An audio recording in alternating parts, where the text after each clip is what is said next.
Ladies and gentlemen, hello again, welcome to another Reflected Reality Simulations video.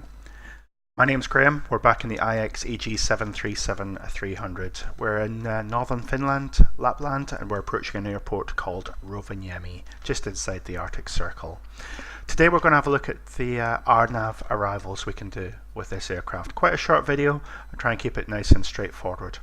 One of the problems with doing things like RNAV arrivals is the terminology changes quite frequently. It's still quite a reasonably new technology, and it's still being developed as to how best to describe that to flight crews and how best to chart that. The terminology also changes depending on which part of the world you're in. So in the US, it's quite common to say GPS. In the European area, it's usually labelled GNSS, for the simple fact that GPS is basically the name of the American satellite navigation constellation, where you've got things like Galileo and the Russian system as well. So GNSS is just a catch-all term for it. You also see other things like RNP and RNP authorization required, RNAV, LNAV and VNAV minimas. There's lots and lots of acronyms involved in this. I'll put some links in the video description on further reading rather than making this unnecessarily complicated.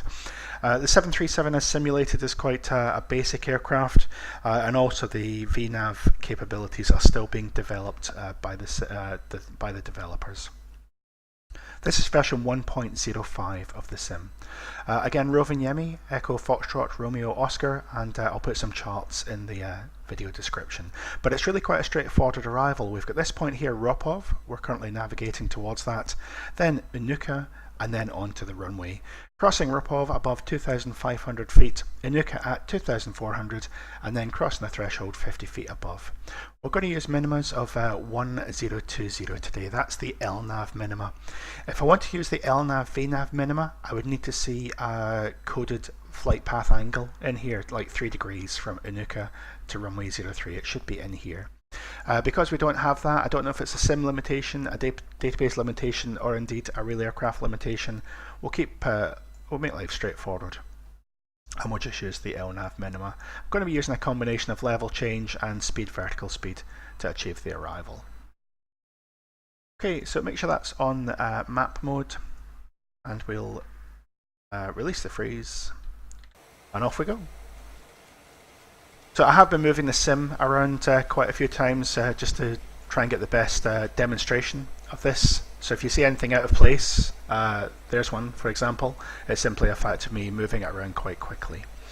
So hopefully at this point we're cleared by air traffic down to 2,500 feet. I'll use level change for that. And you notice I've got the speed back already at 220 knots. I want to be level before Ropov on the navigation display. So if I can get level 2,500 feet or above at Ropov and 2,400 by Inuka. With it descending in the level change, if I bring the speed target back, it will pitch up to capture the new speed. That's maybe not desirable in this case, so what I can do is intervene with vertical speed and set a vertical speed target. And then the aircraft will keep the thrust on idle and fly that vertical speed. I can set vertical speed accordingly so that the energy line here is just after Ropov. That would be perfect.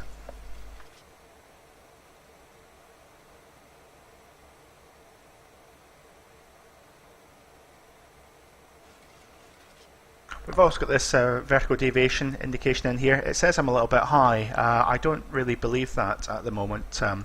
It seems to be if you fly the profile from takeoff to landing, then it all kind of works out. It has a wee think about it here and sorts itself out. One of the keys is not to be rushed in this sort of approach, so I'm going to slow down quite early and do a stabilised approach. So approaching 210, I'll select flaps 1, speed 190, and turn on the continuous ignition.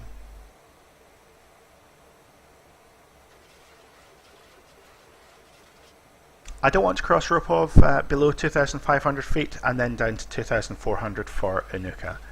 One of the key procedures for this arrival is making sure we've got just a very short level segment to make life easy.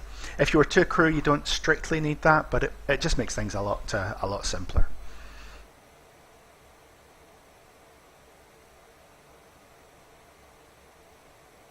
Okay, I'll select flaps 5, bring the speed back to 180.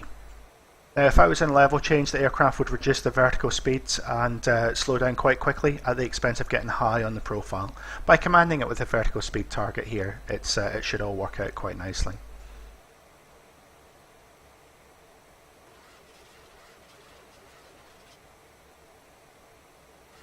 So beyond drop-off, down to 2,400 feet now.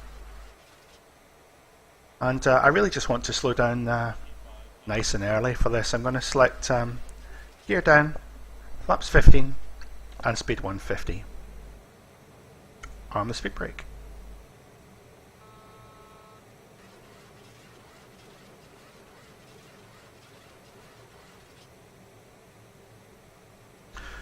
I'll decelerate to final approach speed before we cross Inuka.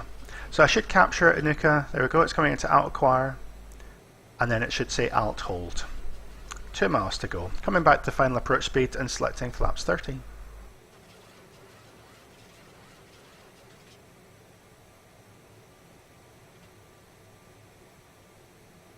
So now I've got Alt Hold. I'll wind that altitude up a little bit. I'll explain that in just a second. And I want to descend passing Inuka. So when I get to about 0.5 before Inuka, I select a vertical speed of around 600 feet per minute. Remember, add a 0 on here and then half the value. So 600 or 700 feet should work.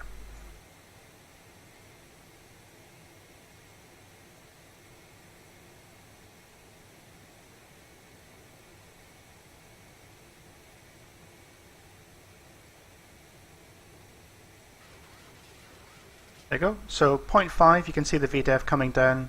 Going to go for 700 feet per minute initially. And now that I'm descending and the missed approach target altitude is above me, I'll reselect the missed approach of 2,500 feet. And I'm looking on the charts now for the crossing altitudes. At 5 miles from the threshold, 5.3 at the moment, 5 miles I'm looking for 2280 on here. There's 5 miles, 2280. 700 feet per minute is pretty good. The gear's down, config flaps 30, speed brakes armed. The next check I've got is 4 miles 1960.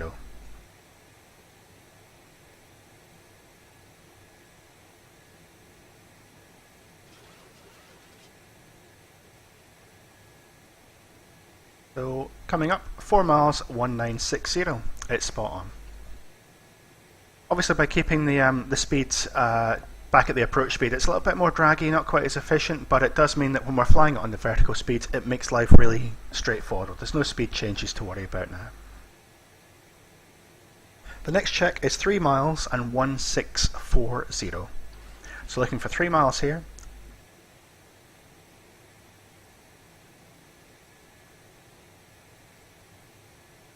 Go, 1600, so 40 feet low. I'll just reduce that VS.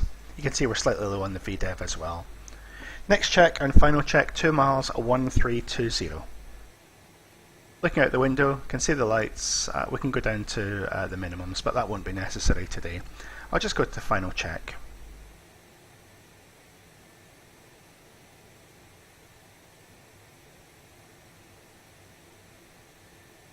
So 2 miles coming up, just a little bit on the low side. No dramas at all. I've got the lights, so I'll take the autopilot out and I'll take the auto thrust out. This point as well, we'd turn the flight directors off if there was another crew member, but we'd ask them to do that for us. I don't have that luxury today. We'll just fly through the flight directors. Not as much of a problem on the Boeing as it is on the Airbus. The flight directors on the Airbus have interaction with the auto thrust, so if you weren't following them, you'd have the flight directors off. Good practice in any case.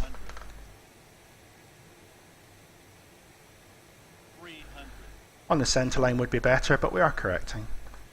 200. 100.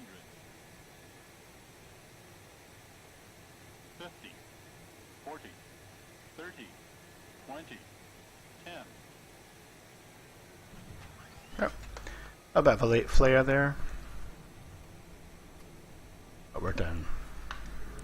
Reverse.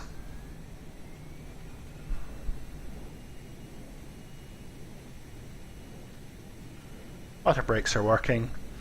Coming through 70 knots. Go back to forward idle. and manual braking. Rovaniemi is the home of Santa Claus. Santa Claus's official airport, so it's lots of lovely trips up here with Christmas holiday charters. It's really quite an enjoyable destination. Lots of snow-covered action on the taxiways as well. Snow cleared the side of the runways, but usually the runways in a reasonable state.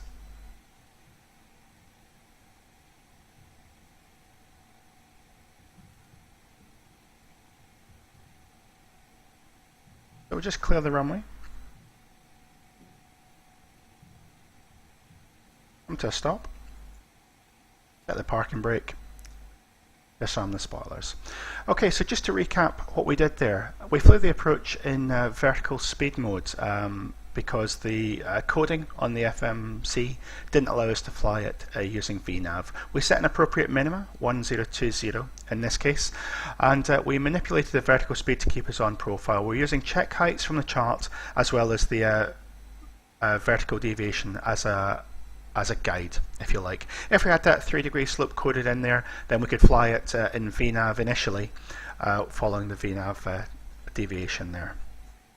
One thing the classic 737 can't do is change the speed when you're on a VNAV arrival. So at some point you would have to transition to manual flying or vertical speed mode because it won't come back below, I think it's 150 knots or whatever's coded on the box. You couldn't get the aircraft to the approach speed with it in VNAV, so we'd have to intervene at some point.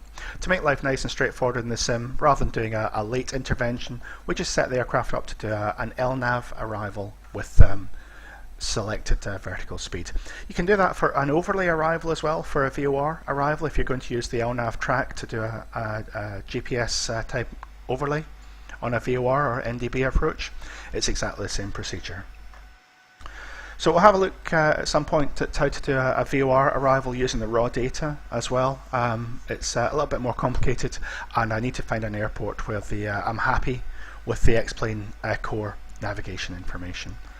But I do hope you found that video enjoyable. A little bit shorter than the previous ones, quite a few acronyms to Google. I'll put some links in the description below as well.